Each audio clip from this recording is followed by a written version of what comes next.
Lanthokchari Science Magazine Ngasigi Thoramda Thamjari Umang Lai Ningthina ngak senbana biodiversity kannaba pambei ama oiba amadi Wearable Technologyna meeoibagee hakshel da piba kannaba haibasigi matangda Department of Electronics and Communication Engineering ManipurTechnical University Imphal da Assistant Professor oina leiriba Dr. Loukrakpam Merin Singha ekogi mihut Raichanda Chingtham ga unaduna wari saba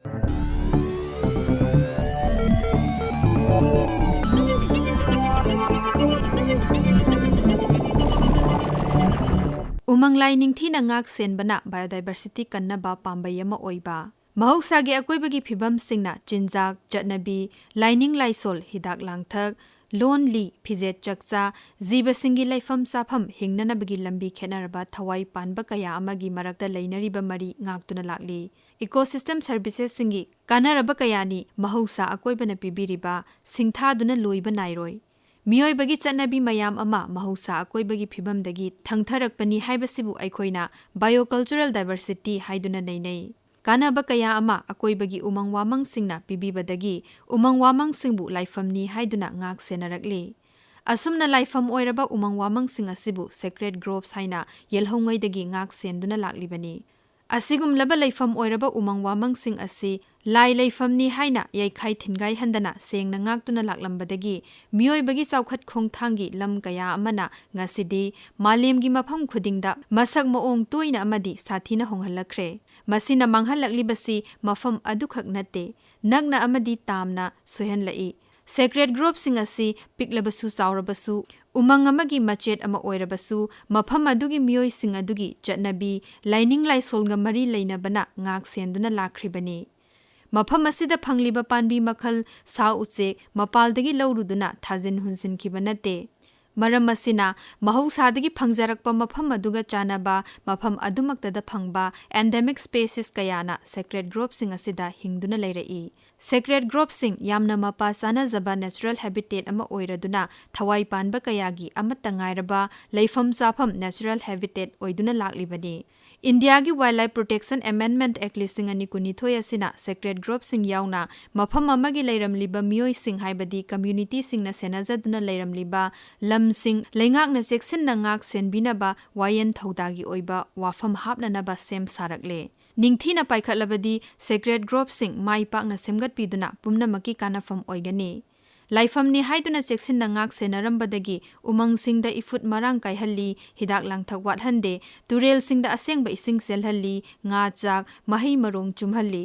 laifam oinaraklaba umang wamang manglakpana thawai panba khenaraba jiba sing biodiversity singi insurance oihanduna thamlamli laifamni haiduna local community singna ngak senduna amadi kina luna thamjaba umang laikol sing lai umang mafam adubu konba lai loinana phunga singi lai lai maichau kayagi hiri konphamni haiduna mafam sing adugi mioi singna cheksinna thamduna lakli atai atopa mafam amagi mioina magul watna lowba yai maramaduna yum honglakpa mafam adugi nattaba mioi kangluk amana khunda silakpada hana leiramliba mioi sing aduga totna tina tauraduna ningthina khangjinpham thoi Madunatana umang laikol sing labuk on khiba yum sajin khiba lambi thong semjin khiduna khongul mut khiba kaya ama lairi lai umang singi khongul mut khibaga loinana masida saidang jaramba thawai panba kaya amasu laifam chafam leirakthraduna adubak mang khiba kaya ama thijin hogdana wari oiduna ta khiba kaya kayani Lai umang sing danatana umang laikol sing asi mafam adugi yelhomi sing asina masagi mafam aduda haujaba panbi hingliba sa uchek sing manghan takhandana ba thambani umang laikol sing asigi maming mafam adugi mioi singna khena ba ming tholi adubu nungi wahan thokti ikhen khena de Himachal Pradesh da Devvans Uttarakhanda Bagyals Kerala da Sarpakabu Tamil Nadu da Kovilkabu Maharashtra da Devrais asumna lamlamgi chana zaba ming tholi haukiba December 19 2023 asida Bharat ki Supreme Court na thokiba judgment amagi matung inna leibak asigi sacred forest sing asi masak amuk khangdokpa amadi kamdongna kangadagi haibana chingbagi matangda lenga ki khut changlakadoribagi mami tai Supreme Court ki judgment asigi matung inna Rajasthan leipak ki forest department pu state asigi Umang laikol lai umang sing on ground loinana satellite mapping ningthina tawraga masak loina khangdoktuna notify tawnana ba khanghankre Supreme Court na makata na Union Ministry of Environment, Forest and Climate Change ki liching makada sacred grove sing ngak senanaba ningthina thamnanaba yamna marik chumlaba policy ama semnanaba su recommend tawkhre. Policy asigi matung ina Union Ministry of Environment, Forest and Climate Change na laibak apunbagi oina punna survey tawraduna state khudingi leiramliba sacred forest thoningba ming tholabasu kaya yamna chawbage karamba maphamdano khangdoktuna masigi ngamkha yekthoknaba khanghalli. Hana yelhomi singna yengsinduna lakjariba amadi mafam asidagi lining laisul khaknatana kanaba kaya phangan pham oinaragliba sacred forest sing asi anauba cheksel thaurang singna ngak senpham thoi. Sacred forest sing asina mafam kaya gi local community singbu mipal tangdana tangdu leitana khundabada tengbangduna laklibani. Sacred forest sing asi mafam asigi local community singda thananaba singyen henjang napi hingnanaba gi lambi yauna yamlaba tangna phangba panbi makhal jiba makhal gi tungna famsu oirakli. Adubu local community singna miyam gi khanduna amadi thajanabi singna liching oiduna kanjaduna lakliba mafam sing asi ngasidi malem gi chawkhat khongthang amadi kaithel nangnanaba chenabadagi lai umang gi pukai hantharakre khara amadi Haija nonja ngamdraduna pungmut mutkre. Maram asina handak Supreme Court ki recommendation thuna yangna thabak oina paikhat minarabadi mafam asibu kanjabata natana yamlaba biodiversity mangkhigadabadagi soidana kangani. Masing hantharaklaba kaya ama masa amuk phagatchaba ngamlaklagani. Sacred forest sing asina manglam gadaba natraga masigi anakpada leiba mafam kayada masing yamlaktraba biodiversity kayagi changjafam pibiba ngammi. Rocks amadi mahaki thijinloi kangbuna ecologia hairiba chepong asida phongdokhiba wafamna mayek sengna taklibadi sacred forest singna native species chada marfu manga romgi changjafam pibiramba thengnakhre haibasini. Conservation Science and Practice chefong asigi December 2012 da pallibadi sacred forest ningthina ngak senduna lehanbana mafam asigi akoibada leiramba hanadagi phibam hongkhraba umang amuk hanna kanbada haibadi forest regeneration tawrakhanbada chawna tengbangi haibasini. Mana amadi roina Indian Sacred Groves Floristic Diversity Ecology and Conservation haina mingthonba waring ama International Journal of Chemical and Environmental Science da phongduna khanaribadi sacred forest sing asina ngasi hayengi wanatana matam kuina biodiversity kanduna leigani haiba asini. Thijinloi sing asina phanglakpo wafamdi sacred groves asidi yelhomi amadi local community singi cultural value sing tungduna leibana meoibagee punsi chengjel kaya kaya suthang puthangda samna duna adum leigadaba maramna akaknaba matam khara khakta mai pakadaba nate picture abasu sacred grove sing asi wildlife corridors oinai yumpham hongba uchek waya kaya gi pothafamni atai mafamda phangdaba hidak langthaki oiba panbi makhal singi phangphamni. Climate change chingning khairakpa ifut khamjin khibagi khudong thiningai oiba phibam sing ngakthoknanaba sacred grove sing cheksin na ngak senba mathau tai. Lai umang sing natragana laikol oiriba umang sing masak khangdokpa makhoigi kanaba kaya khangminnaba haibasi soidana kanaraba wafamni. Department of Environmental Science Tezpur University gi asalata khumbong mayum amadi mahaki loinaba thijiloi singna phongkhiba wafam amadi Manipur gi district marida sacred groves chamaga humputaruk lom lei haibasini. Mafam kayada sandoktuna leibasina makhoi sing asi ningthina kanbirabadi yamna kanaraba amadi tangna phangbak khenaraba biodiversity kaya ama kanba soidana ngamlagani haiba asi khanghalli. Biodiversity singna ecological processing mapa chanana balance oina thamba ngambana masi meoiba yauna akoibagi phibam ngakpada soidana mateng pangani. Sacred forest sing ningthina thamnana bohonarakpada economic, political amadi social issue singi chaitheng kanana su kanbina balaitana lai umang sing lepcharaktuna matam kaya lelaklabani. Masi kanbiba chummi wayan thauda lenga ki loisang akhang ahi kaya gi midyeng changpham oiraba sacred forest singni. Masi kananaba external intervention changhan batarabasu local community singi thajabi makhoibu wakhal tahanduna amadi makhoigi haithoi singthoiba yangsinbiduna punna kanminaba mathau tai. Sacred groves na piriba kanaba wafam sing nauna saktak patai. Lai umang sing marang kaina leirai haujiksu leiri. Makhoibu kanbiba hena phagat hananaba honarabadi meoibagi punsidasu hena chawkhalakani ahongba phibam sing lakpada kanna thengnaminaba ngamhangani.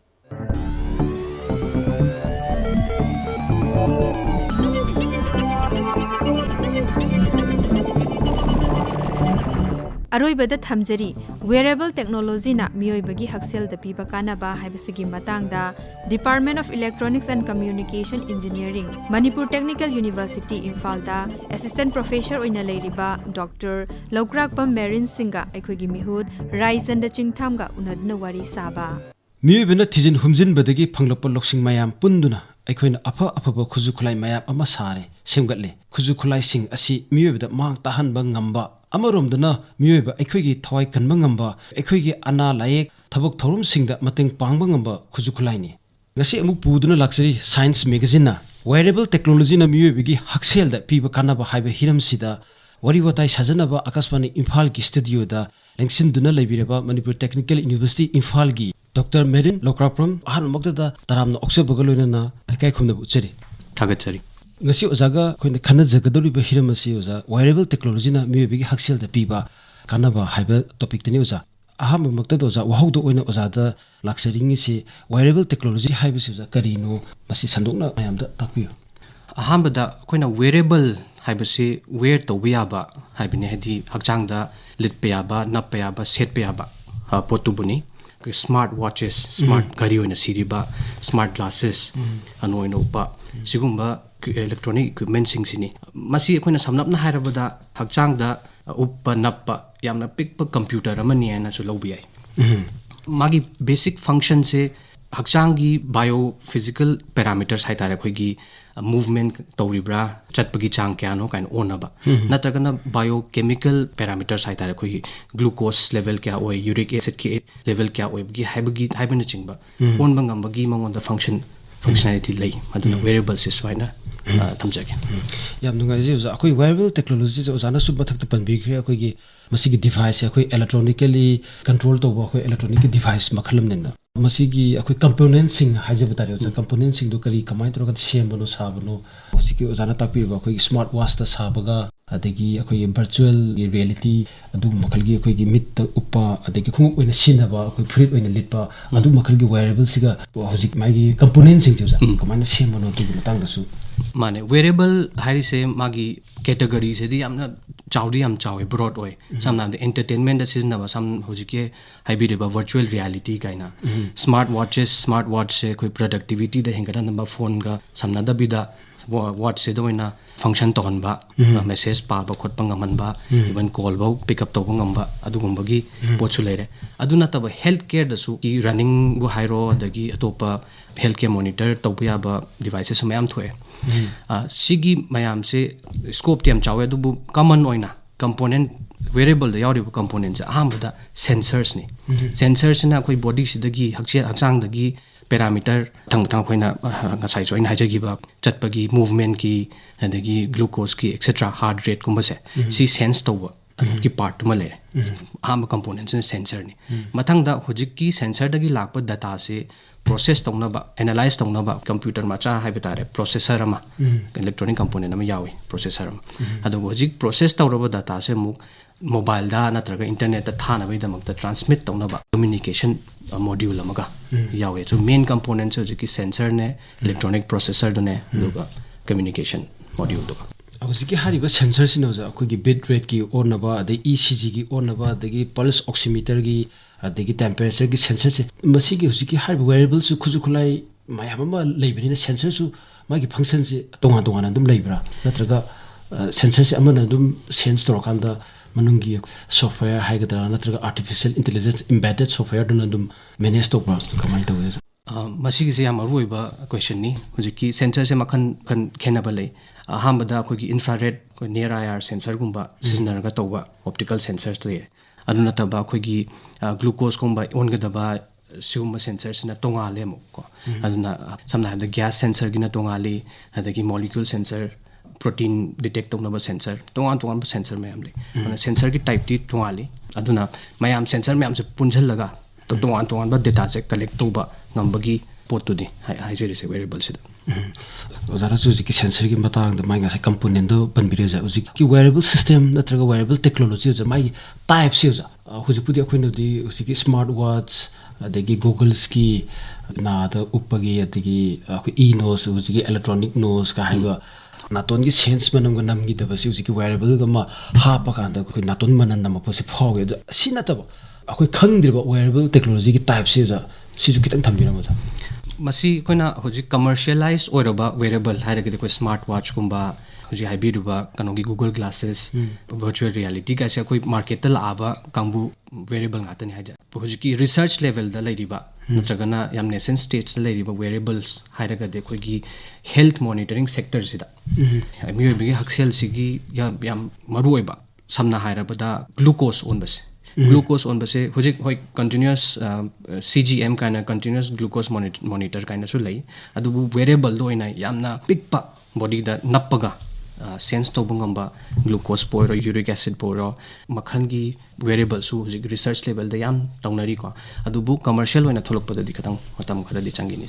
aza makha tarakpada meeoibagee hakshel da usiki ozanu mathak ta panbi khiba glucose on bagi natraga so ko wearable gi system natraga wearable gi technologies na mato karamna kannaba pibnoja masigi se wearables na meeoibagee hakshel da kannaba pib se healthcare sector da haije batare wearables ki category broadly ani khaidok yai ahambagi sina fitness tracking body gi movement si olakanda numit amada step kya chatle adigi mana running tawragana speed kya da cheli adagi adugi matungena calorie kya burn tawi kholi na chingba khoi onba sigi sina khoi da kanari sina fitness level physical activity kyam tawi haibagi kannaba du piris sina hekta meeoibado adi anabagi yengbagi mong di natte some fitness level da activity kamain tawri fitness tracking kamain tawgadagi haibagi category du mane aduna akoina commercially phangiba mayamna sinariba smart watch kumba mayam se sigi category sida chinge aduga ani suba category sina koi health monitoring category sine health sigi matang sida angtang kadang thamjage huji koi healthcare system sida ladies mi amana nara kan sida nare koi symptoms se la kan sida hospital sida layengba oina chatpani ko reactive system ni haidi nara kan da symptoms se la kan da chatpa sigi issue lairakpa hairi se haidi severe symptom la kan la matam da layengba da khudong chada ba laiba yam severe stage da lairam dana koi layengba ngam da su adum yauri bani symptoms sing se hana measure to bungamagadi hana monitor to bungamagadi hana track to bungamagadi early detection se sida yam kannaba pi and early detect to bungamba hais kamai to ne hamatan huji ki device sing sina sum akoi doctor sum una ba nungti gi test to ba nuktoina koi diagnostic center da chalaga blood test to ba na adugumba du di khulong chada banina wearable device se koi sinnaragadi hairiba parameters ma'am se continuously monitor to ba yana ba health monitoring category ma leje aduna koi meeoibagee hakshel da yam kannaba pi na hujiki ozana thambikriba koi wearable gi system wearable gi technology sixto ja akoi health condition akoi maruina akoi gi chronic matam kui na aduna leiraba haje batare ja akoi gi khudumina diabetic patient adigi heart patient adigi asthma patient bronchitis patient gumba amada hujiki hariba device six hariba systems is no ja kannaba di piba ngambra chronic disease naraba patient sing sigidi wearable se yam maru oi yamna kannaba pna ina thamjage kai kino haibam tumda diabetic patient se koi treat taw matam da glucose level se continuously monitor taw ma chang haidi medication da lejaraga su magi diet ta ni khangde adagi exercise level mayam se yengoraga magi glucose level se monitor taw bam chang adu continuously monitor taw ba hai se da chalakanda natragana clinic ta chalakanda maina on badudi discrete values ngatani haijariba haidi episode amada on bagumba adinga haklera on ba maino tawi continuously on ba se on ge haiba taraga duji wearable device na data se loimak khoma kansida collect tor kansida physician da duga natraga doctor siga consult torga heli natragi hendi haiba se sida khambungami mai tawdana huji hypertension high bp na bagi sinsu akoina bp on ba matamda ngaktang olaga bp wange natraga bp neme haiba se amukhatang on baduna hekta koi hypertension nare natraga kanoma nare habisi koi haibangamde ona continuously yam sangna ola kanda adugi data duma trend duma ura kanda si chenang bp hengale wangkhale na haibagi podama la kanda hojiki device na kai gumba user sida alert natraga alarm ma happy bi taragadi yam lei hai tar chronic disease na ba singi regular monitor tongna aja makha tarpada wearable technologies na pi iba data se masi sina akoi medical diagnosis to bodo ja sinaba yagadra natraga masi kayam yamna ko reliable oi hena lobu yai masi gi se akoi gi parameter khara hai tare for example covid ki matam da pulse oximeter ga seasonaraga yam on ba yauna gi masi dum reliable siznaba yaba data ni even hojiki akhoi smart watch ta yauriba optical sensor sina heart rate detect tawribse monitor tawribse sisu dum akhoi publication myam thengnajare accurate oi habagi even doctor gi supervision makhada adubu samna harba atopa parameters khara haidi skin dagi loba sweat dagi loba glucose level mayam atopa no bu khara tholai masigi accuracy se adum research level da laibanina yam khana accurate pudi oidri adubu hujik akoina puriba heart rate ki natraga hujiki pulse oximetry hairiba sisu chahi tara tranga gi mamang da sigi se accurate oiram ponte aduna hujiki hairiba parameters sing sisu soidana research ki technology advances soidana accurate oirakini diagnosis sidi doctor physician na tawadamni diagnosis always the diagnosis has to be done by the doctor khatar padoza hujik ekhone yamna sukimati kanaraba koi wearable technology singse masigi drawbacks ti akoi khudumok loina leigani khaleja akoi miyobda su lei khole adu masigi drawbacks ki matang da kitang thambiramo juga drawbacks minimize tongnabna kari ojogi oja hogi research tu da research tu item ma yawi bra habdu su wearables ki drawback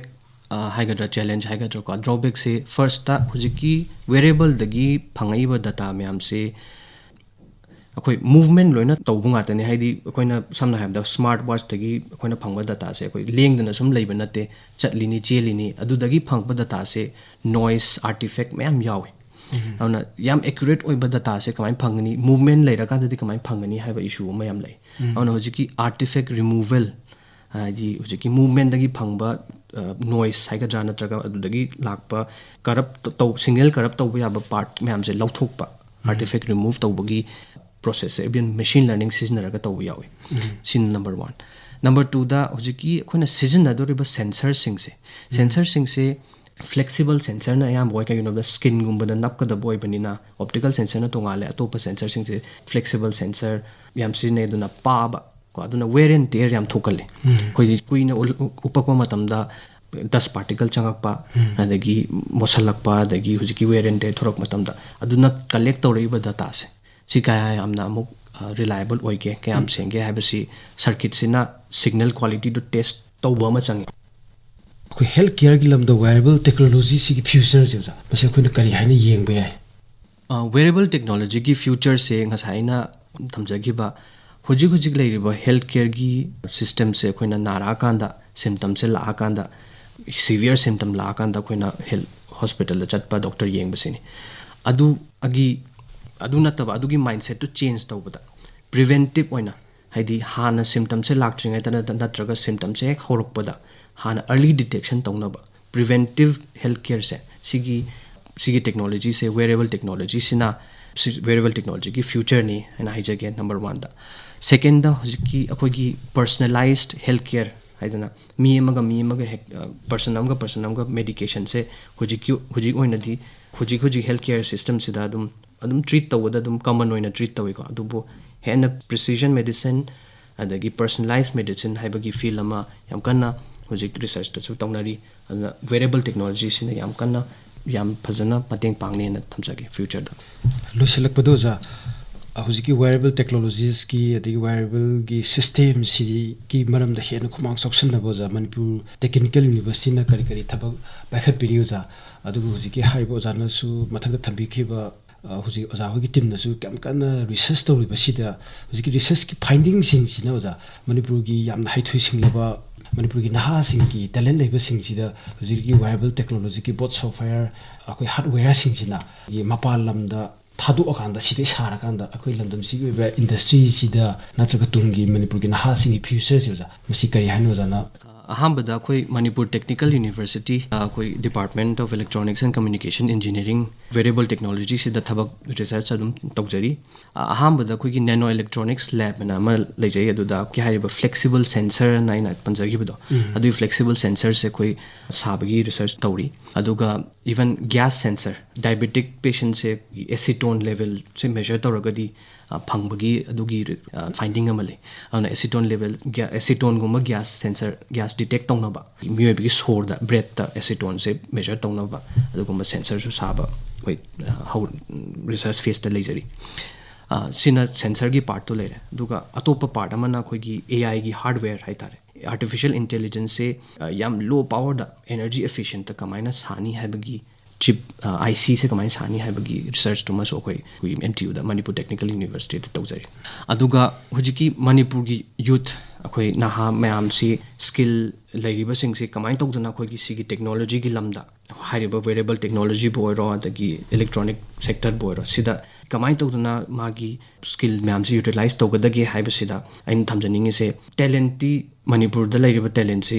mayam ka khen atopa mapan da lamda lairiba talent se ka kisu yamna kaisu khena banate akoi talent yam talent pool yam lei Manipur da tawdabu akhoi gi awareness number 1 da hujiki hairiba samna hairba hujiki wearable technology laiba artificial intelligence cryptography kaina anoba internet of things kain laiba technology sing se aware oiba sina piriba sina sariba components sina sariba devices mayam se kamaina sabe yabage haibagi awareness se changi number 1 da number 2 skill se talent pudi lejaraga su hujiki hena amu hena phana bai damakta skilling reskilling hana tamgraba sing du su amu hena anova technology se tamna bai damakta reskilling haidi refine to thokpa aduga industry amaga academia ga khusamnaba industry academia partnership se yam mathau tai in research plus actual device to sark mi siga research level la leiraba mi se khusamnaraga thabak to ma mathau tai aduga asigi haiba mayam sigi mathakta government na yengchanbiraga platform ama natraga scheme sembiraga mayam sing se enable tongna ba haijaba tare sigi leiragadi hena chakotpa hena hujiki youth sing sigi skill sing utilize to ba yabagi chance ama lei yam scope yam chauna lei na haijage wearable technology se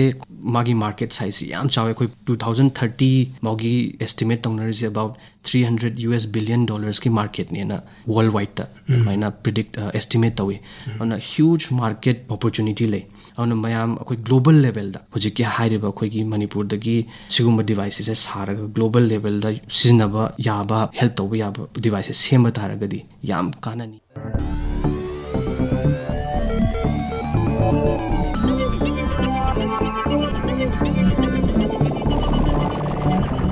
Wearable Technologyna meeoibagee hakshel da piba kannaba haibasigi matangda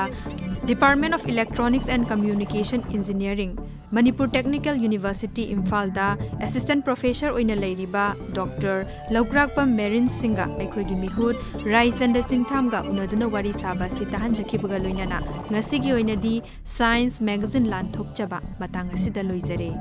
mathang leibak pokpa numit ki pungpham asimakta da amuk phangbigani Science Magazine